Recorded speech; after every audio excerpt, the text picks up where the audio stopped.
सस्सी और पुन्नू की प्रेम कहानी। सस्सी का जन्म भंबोर राजा के घर में तब हुआ जब राजा अपने घर में नन्हे बालक की किलकारी सुनने को सालों तक तरस चुका था। लाख मिन्नतों मन्नतों दान दक्षिणा के बाद एक खूबसूरत सी नन्ही परी ने राजा के आंगन को अपनी किलकारियों से नवाजा। परंतु हाय रे नियति, जन्म के साथ ही ज्योतिषियों ने भविष्यवाणी कर दी कि ये बच्ची बड़ी होकर अनोखा इश्क करेगी। ये सुनते ही राजा और उसके समस्त परिवारों के खिले चेहरे पे छाए पड़ गए।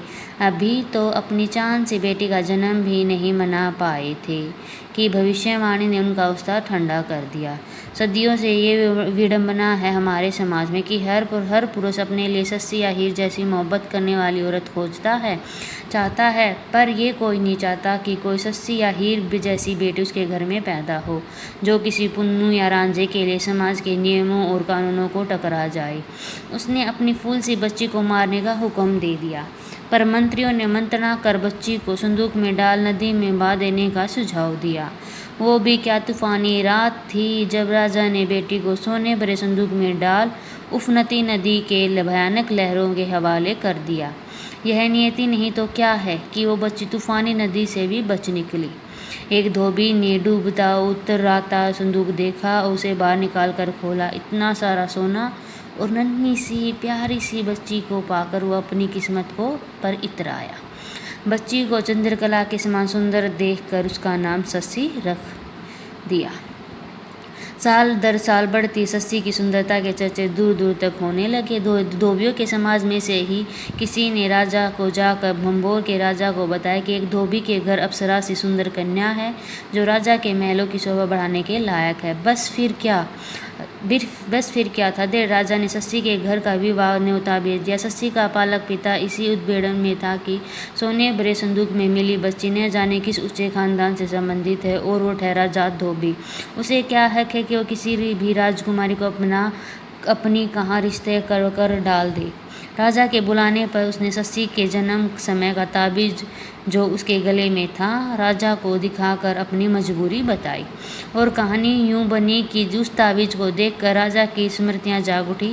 ये ताबीज तो उसी की बेटी के गले में था। उसने अपनी नंगी नियति पर शर्म आई। इधर सस्सी की रानी माँ अपनी बेटी की ममता में तड़प उठी। वो सस्सी को महलों में वापस लाना चाहती थी, परंतु संदूक में हृदयहीनता के बाह दिए जाने की घटना से वाकिफ सस्सी ने महलों से जाने से इनकार कर दिया। राजा ने धोबी के झोपड़े को महल में बदल दिया। नौकर चाकर धन दौलत उस महल में को भर दिया। नदी के रास्ते आने वाले सौदागरों के पास पुन्नू की तस्वीर देख सस्सी उस पर मोहित हो गई और उसे मिलने और तड़पने लगी, पर दूर देश में रहने वाला पुन्नू उसे अनजान ही बना रहा। 1 साल तक उसका पता ठिकाना खोजती रही। अपने राजा पिता की अनुमति लेने से उसने नदी पर चौकीदार बिठा दिया, पर आने वाले सौदागरों से पूछताछ जारी रही। एक दिन पुन्नू का पता लिया। सौदागरों के इनाम के लालच में स्वयं को पुन्नू का भाई बताया। सस्सी ने उन्हें गिरफ्तार करवा लिया और उसे पुन्नू को लेकर आने की शर्त पर ही छोड़ा। सौदागरों ने पुन्नू के माता पिता और उसके साथ ले जाने के लिए पूछा। उसने इनकार करने पर उन्होंने पुन्नू को बार बार सस्सी की सुंदरता का जिक्र कर उसे अपने साथ चलने के लिए मना लिया। पुन्नू को लेकर कारवार भंबोर लौटा। सौदागरों ने अपने ऊँट आज़ाद छोड़ दिए और ऊँटों ने सस्सी का बाग उजाड़ दिया, जिससे गुस्सा होकर सस्सी ने कारवा वालों की खूब खबर ली। राजा की प्रियतिक बेटी अब राजकुमारी सा जीवन बिताती थी। बागों में घने पेड़ों तले उसकी सेज हमेशा बिछी रहती। वहाँ वह सहेलियों के साथ घूमती खेलती और थक कर सो जाती। पुन्नू कारवा से अलग घूमता घूमता वहाँ पहुँचकर सस्सी की सेज पर सो गया। उधर कारवां पिटाई के डर से शोर मचाता इधर उधर दौड़ रहा था। इसी चीख चिल्ली में पुन्नू की नींद टूटी है और वह सस्सी भी कारवां को खदेड़ती वहीं पहुंच जाती है, और यह प्रेम रस में पंगे 2 प्रेमियों का प्रथम प्रत्यक्ष दर्शन होता है। किस्साकार में कार्मिक शब्द है, जिससे सहते सहते यार मिले वही दिल में उनकी कदर जानता है। अपने प्यार को सामने पाकर दुनिया और मर्यादा किसे याद रहती है। कहते सस्सी और पुन्नू प्रेम की इस कदर में खो गए कि 10 दिन कैसे गुजर गए पता ही नहीं चला। उधर पुन्नू के माता पिता अपने पुत्र के वियोग में तड़पने लगे। ममता की मारी माँ होश हवास खो बैठी। पुन्नू की भाइयों से माँ की ये हालत देखी न गई और वे उसे लेने के लिए निकल पड़े। पुन्नू के मना करने पर भी शशि ने उनके भाइयों का बेहद प्यार और सम्मान का स्वागत किया।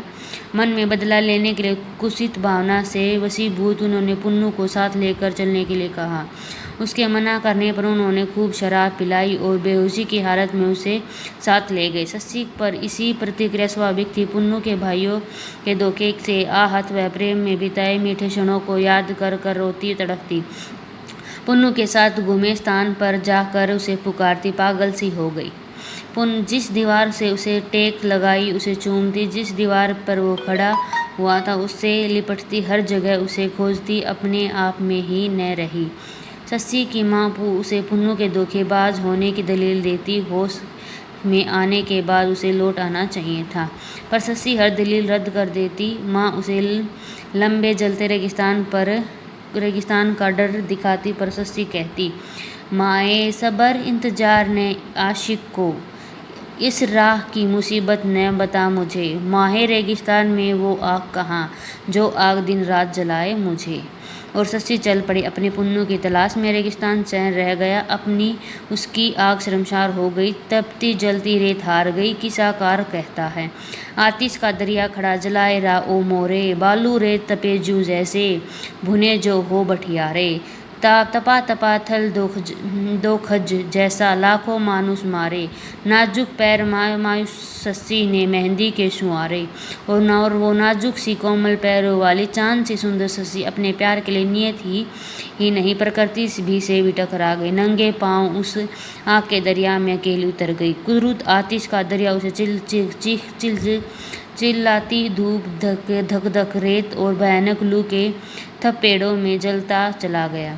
एक भेड़ चराने वाला शशि को मिला। उस पर निर्जन जलते रेगिस्तान में किसी लड़की को देखकर विश्वास न कर सका और उसे भूत समझकर डर गया। शशि की पुकार सुनकर भी वो उसकी मदद को न आया। कहते हैं शशि वहीं खत्म हो गई, क्या पता शायद रेगिस्तान ने ही अपने शर्मसार हाथों से उसे अपनी रेत में छिपा लिया हो।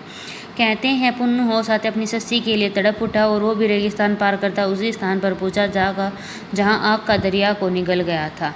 पता नहीं किस भावना से वशीभूत वो वहीं भेड़ चराने वाला उसे मिल गया, जो अभी तक उस स्थान के समीप ही बैठा था जहाँ शशि की रेतीली समाधि थी। वो पुन्नू को वहाँ ले गया। कहते हैं पुन्नू ही प्राण त्याग दिए। हाँ, ये मोहब्बत है, जहाँ लाश मिल जाती हैं लोग नहीं मिलते। देखने सुनने वाले से दुखदांत कहते हैं, परंतु इस मिजाजी जब इश्क हकीकत बन जाता है तो आत्माओं का मिलन ही स्रोपीर हो जाता है। कितने भी आग के दरिया रास्ता रोके, आत्मा अपने साजन की आगोश में सुकून पाती है। धरती के नियम, समाज, धोखे, जलन सब मिट्टी सा झड़ जाता है। बचता है तो सिर्फ निस्वार्थ समर्पण प्रेम, केवल प्रेम।